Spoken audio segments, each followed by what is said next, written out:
Hi అండి, అందరికీ నమస్తే. నేను మీ సునీల్ మద్దాల. ఇక వీడియోలు చేయలేనేమోనండి, నిజంగా ఈ వీడియోలు అంటే నా ఛానల్ నేను రన్ చేయలేనేమో. ఎందుకంటే నా మనస్సును చంపుకుని, నా మనస్సాక్షిని చంపుకుని వీడియోలు నేను తీయలేనండి. నాకున్న అలవాటు అది. నా సిద్ధాంతం ఒకటే, చాలా మంది సబ్స్క్రైబర్లు తెలుసు ఏంటంటే, పార్టీ ఏదైనా కానీ ప్రజల సమస్యల మీద మన వీడియోలు ఉంటాయి. నేను ఎప్పుడు మాట చెప్తా ఉంటాను. చాలా మంది మన సబ్స్క్రైబర్లకు తెలుసు కూడా. ఎందుకు మాట చెప్తానంటే, ఈ పిచ్చుక మీద, చిన్న పిచ్చుక మీద బ్రహ్మాస్త్రం ప్రయోగిస్తున్నారండి. అది ఎంతవరకు సమంజసం? ఏంటంటే, నేనేదో ఎవరో ఇచ్చిన కంటెంట్ నా ఛానల్లో నేను మాట్లాడతానని అనుకున్నాను. అది మొమ్మాటికి తప్పే. నేనేంటో నా సబ్స్క్రైబర్లకి బాగా తెలుసు.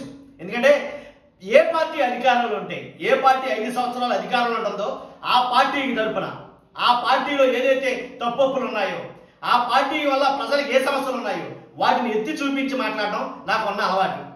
అది నా సిద్ధాంతం. ఏ పార్టీ అధికారంలో ఉన్నా సరే. మరి అలాంటిది అదే తప్పండి. అలా అంటే ఇక నా నోరు మూసేసుకోవాలా, నా గొంతు నొక్కేసుకోవాలా? అరే, రైతుకి అన్యాయం జరిగింది, రైతు తరపున మాట్లాడొద్దా నేను? విద్యార్థికి అన్యాయం జరుగుతుంది, విద్యార్థి తరపున మాట్లాడొద్దా నేను? ఏంటి, నిరుద్యోగికి ఇబ్బంది వచ్చింది, ఆ ఇబ్బంది ఏంటో నేను చెప్పొద్దా? కాబట్టి ఇదే కదండి నా సిద్ధాంతం. కాబట్టి నేను ఎక్కడా కూడా నా వీడియోలు, ఎన్ని వందల వీడియోలు ఉంటే మొత్తం అన్ని చెక్ చేసుకోండి. ఓపెన్ ఛాలెంజ్ చేసి చెప్తున్నా. నా వీడియోల్లో ఒక్క వీడియోనైనా సరే మహిళల్ని కించపరిచినట్లు కానీ, మహిళల పట్ల అసభ్యంగా మాట్లాడినట్టు కానీ లేదు. అసలు ఏ వీడియోనైనా సరే మొత్తం ఏ వీడియో చెక్ చేసుకోవచ్చు. అసలు ఏది నా దాంట్లో అన్ని క్లియర్ కట్గా ఉంటాయి. ఒక్క వీడియోలో కూడా తక్కువ చేసి మాట్లాడటం కానీ, లేదా బూతు మాట్లాడటం కానీ, అబ్యూజర్ వర్డ్స్, అలాగే వల్గర్ లాంగ్వేజ్, ఇలాంటివి నా వీడియోలో మచ్చుకైనా దొరకవు. బోతద్దం పెట్టి ఎదిగినా సరే.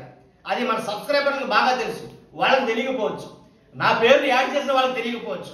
కాబట్టి నేను చెప్పేది ఏంటంటే, నేను మాట్లాడేది నిజమైతేనే మాట్లాడతా. అబద్ధాలు మాట్లాడను, కట్టుకథలు మాట్లాడను. ఎవరు మెప్పు కోసమో, ఎవరో గొప్ప కోసమో ఏదో పక్కన ఒరిగిపోయి మాట్లాడటం నాకు చేత కాదు. క్లియర్గా చెప్తున్నానుగా. ఎవరికో డప్పు కొట్టే పరిస్థితి నాకు అసలే లేదు. ఎందుకంటే ఉన్నది ఉన్నట్టు మాట్లాడటం నాకు ఫస్ట్ నుంచి అలవాటు. పైగా భాష, మాట్లాడే విధానం అంటారా, నా తల్లిదండ్రులు నన్ను పెంచిన పెంపకం.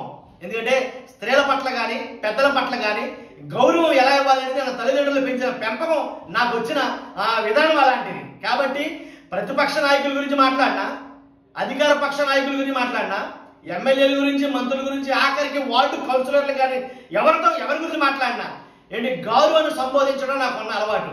యాక్చువల్గా అయితే కనుక జర్నలిజం ఎథిక్స్కి ఆ గౌరవం అనే పదం దూరం. కానీ నేను గౌరవాన్ని సంబోధించే మాట్లాడా. ఏ వీడియోలో కానీ నారా చంద్రబాబు నాయుడు గారు కానీ, అలాగే పవన్ కళ్యాణ్ గారిని కానీ, అలాగే ఇతర నాయకులు కానీ, అలాగే జగన్మోహన్ రెడ్డి గారిని కానీ ఎక్కడా కూడా ఏకవచ పదప్రయోగం ఉండదు నా వీడియోలో. కాబట్టి ఏకవచనంతో నేను ఎవరిని పిలవను ఫస్ట్ నుంచి కూడా. నేను నేర్చినటువంటి ఆ సంస్కారం అలాంటిది వాస్తవంగా అయితే కనుక. కానీ నా వీడియోలో మీకు ఏం కనిపించింది అంటే, నేను నిజాలు మాట్లాడడం తప్పు అయిపోయిందా? నిజమండి. అధిక ధరలు ఉంటే అధిక ధరలని చెప్తాను, ధరలు పెరిగాయంటే ధరలు పెరిగాయని చెప్తాం. కాబట్టి సామాన్యుడు బతకలేకపోతున్నాడంటే బతకలేకపోతున్నాడని చెప్తాం. ఇసుక దొంగతనం చేస్తారంటే దొంగతనం చేస్తారని చెప్తాం. కాబట్టి నా సిద్ధాంతం ఏది? అలాంటిది ఇది మీకు నచ్చకపోతే నేనేం చెయ్యాలి? అలాంటిది నా ఛానల్ పైన కక్ష కట్టడం అనేది ఎంతవరకు దారుణం? అసలు నేను ఎంత టోండి నాకు తెలియగలుగుతాను. మీరు ఏవైతే కొన్ని ఛానల్స్ని లిస్ట్ అవుట్ చేశారో నేను ఒకసారి చెక్ చేశా. ఆ ఛానల్ అన్నింటిలో కల్లా చిన్న ఉన్న నేనే. అసలు నా ఛానల్ వాళ్ళ తరపున ఉన్నందుకు నేను ప్రౌడ్గా ఫీల్ అవ్వాలో లేకపోతే బాధపడాలో నాకు అర్థం కాని పరిస్థితి. ఏదైతే అదే అయింది. కాబట్టి ఏంటంటే నా ఛానల్ పేరు మీద నా పేరు ఛార్జ్ షీట్ మెమోలో ఉంది అని నాకు తెలిసిన కాడి నుంచి నాకు లోపల కకావికలం అయిపోయిందండి. జీవితం ఏంటి, నిజం మాట్లాడితే కూడా తప్ప? అలా అయితే మీకు ఒక విషయం చెప్పాలండి.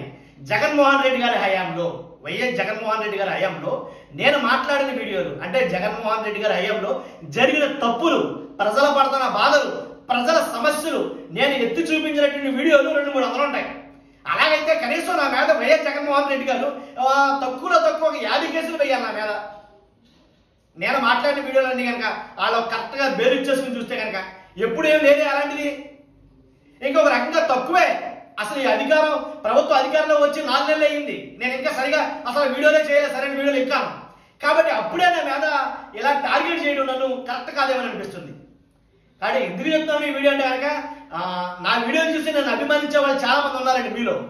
కాబట్టి మీకు తెలియాలి నిజమేంటి అనేది. ఏంటి, నాకు ఒక షీట్ వచ్చింది, నాకు ఒక వాట్సాప్ వచ్చింది, దాంట్లో నా పేరు ఉందాయా.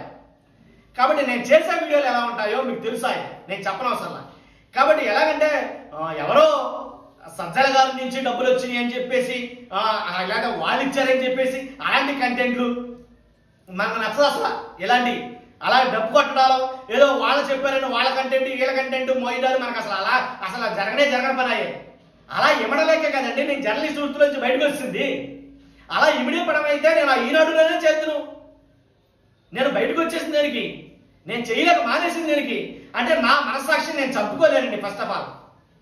కాబట్టి చంపుకోలేకే నా అభిప్రాయం, నా వ్యక్తిగత అభిప్రాయం ఖచ్చితత్వంగా ఉంటుందని తెలిసి ఈ విధానాన్ని ఎంచుకోవడం జరిగింది. కాబట్టి నా వల్ల కొంతమందికి మంచి జరుగుతుంది అంటే నా ద్వారా కొంతమందికి మంచి జరుగుతుందనే ఉద్దేశంతోనే. ఎందుకంటే చాలా మంది ఇప్పుడు ఫర్ ఎగ్జాంపుల్ వాలంటీర్లు ఉన్నారండి, వాలంటీర్ల సమస్య మీద మాట్లాడుతుంటారా నన్ను ఖచ్చితంగా మాట్లాడతా. ఎందుకంటే వాళ్ళ బతుకులు చీకట్లోకి వెళ్ళిపోయాయి. అసలు అమ్మ పెట్టదో అడుక్కు తిన్నది అన్నట్టుగా అయిపోయింది వాళ్ళ పరిస్థితి. ఎలాంటి టైంలో మాట్లాడకుండా ఉండమంటే ఎలా మాట్లాడకుండా ఉంటాం? ఛానల్ పెట్టిందండి కదా, కొన్ని ఛానళ్ళు ఉన్నాయి.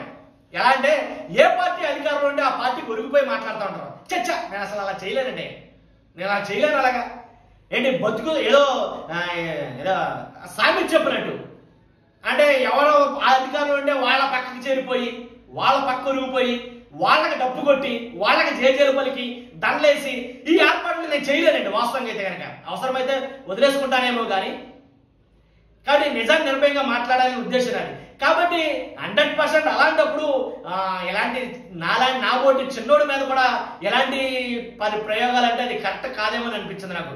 ఒకసారి ఎవరైనా సరే విజ్ఞత కలిగిన వాళ్ళు ఎవరైనా సరే నన్ను అనాలి అని అంటే కనుక నా వీడియోలో ఒకసారి క్రాస్ చెక్ చేయండి.